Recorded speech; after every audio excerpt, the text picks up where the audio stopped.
going on, YouTube world?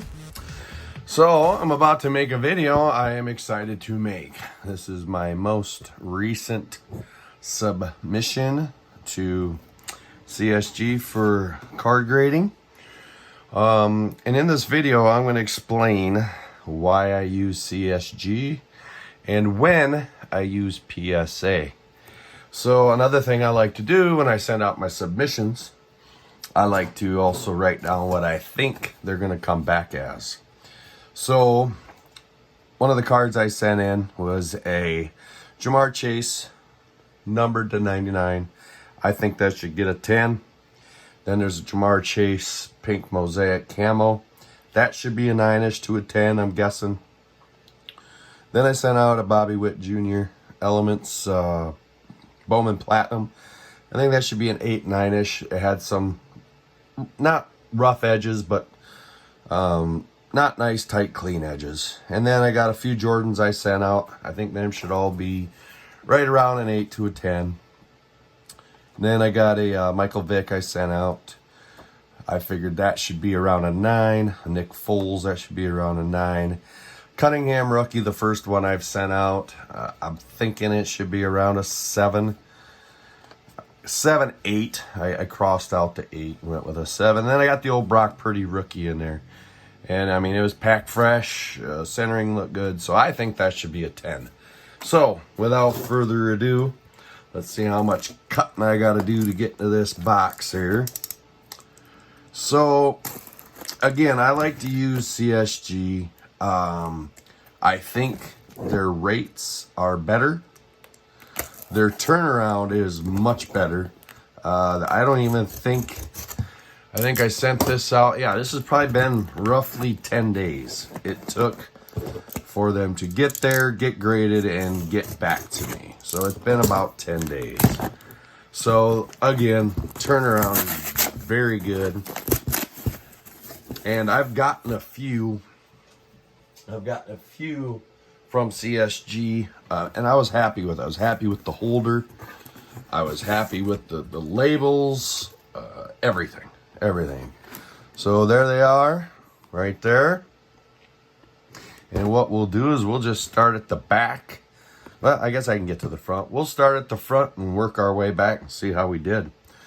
So right here is the Jamar Chase out of 299. I don't get the subgrades on them because, you know, I'm just looking for a 10. If you get a perfect 10, they include the subgrades free of charge. Otherwise, they charge for them. So as you can see, got the 10.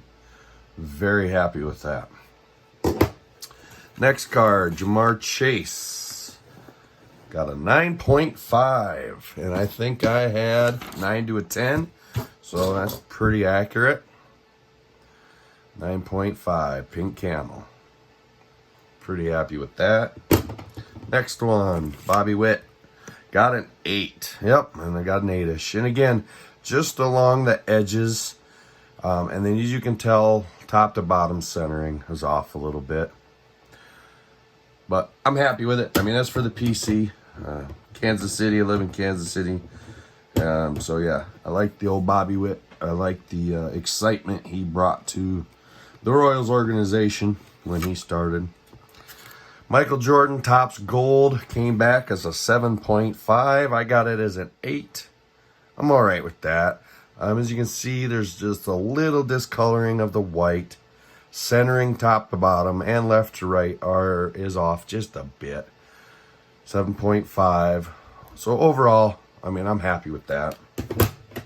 This is a PC card. And again, after this video, I'm going to explain a little bit more into detail on when I submit where. All right, I'm happy with that.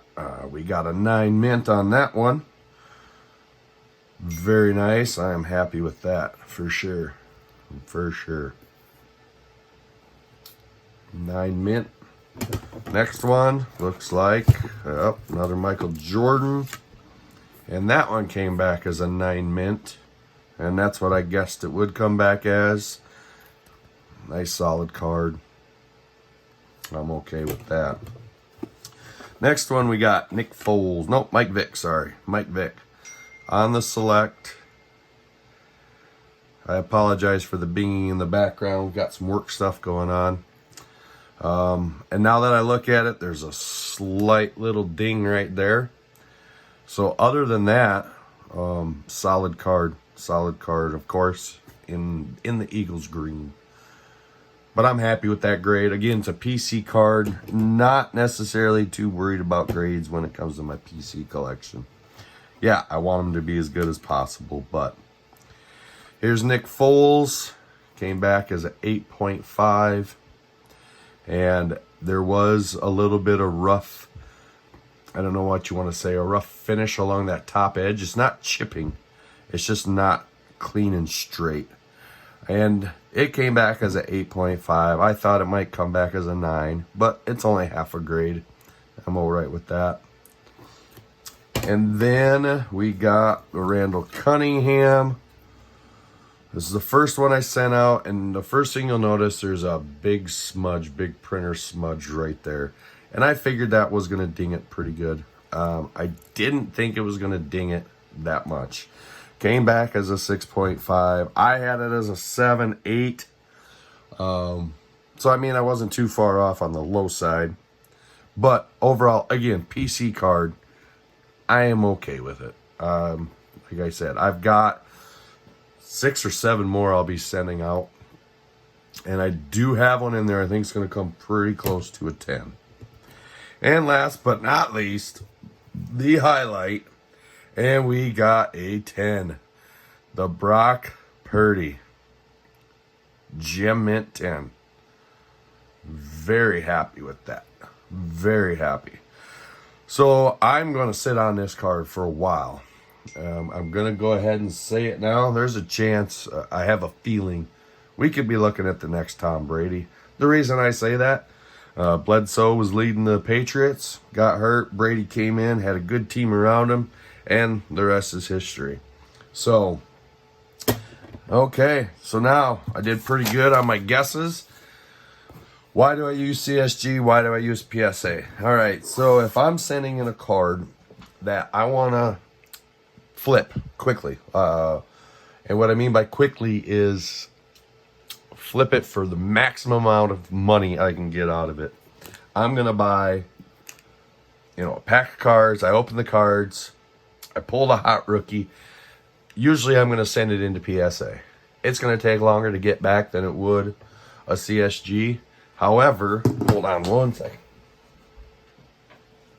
However, as most hobbyists know, the PSA holds a little higher value. Reason being is, I think everybody knows how much it costs to get a PSA back quickly. If you're going just regular bulk or econo, you're looking at 2 to 3 months to get that card back. Here, if you go economy, you're looking at 10 days. But again, to get this back in probably 20 to 30 days, you're looking at a $100 bill. So that premium, from what I've noticed, seems to hold on the selling side. You're going to get $100 over raw on a graded card at a minimum. Sometimes it's way more than that. But if I'm looking to flip a card, I'm going to send it to PSA because it just holds the value better. That being said, I like CSG way more. I think the label looks better. I like the concept of the subgrades if you want to pay for it. I think the cases are just as good. They do pretty much the same thing PSA does as far as cataloging the numbers, so it's traceable. And like I said, the turnaround and the price is so much better.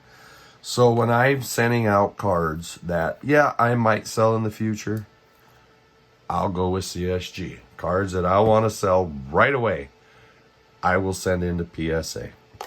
So yeah, but again, I think if anybody's kind of on the fence about PSA, I recommend CSG. I really like them. I honestly believe that they're going to be a strong number 2, if not take over the grading industry just because I think their customer service is better, turnaround's better, price is better.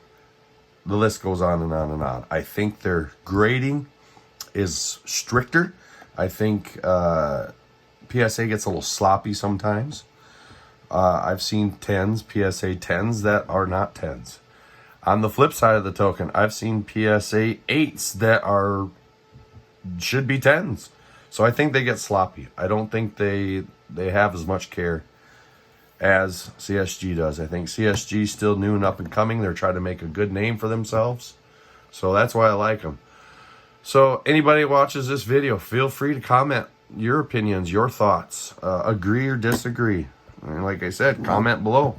But other than that, guys, like I said, I was excited to do this video, share my opinion on the 2 grading companies I have dealt with. And yeah, like I said, that's all I got for this video. Any questions or any comments, like I said, put them in the comment section, guys. We'll talk to you later. Thanks for watching. Bye.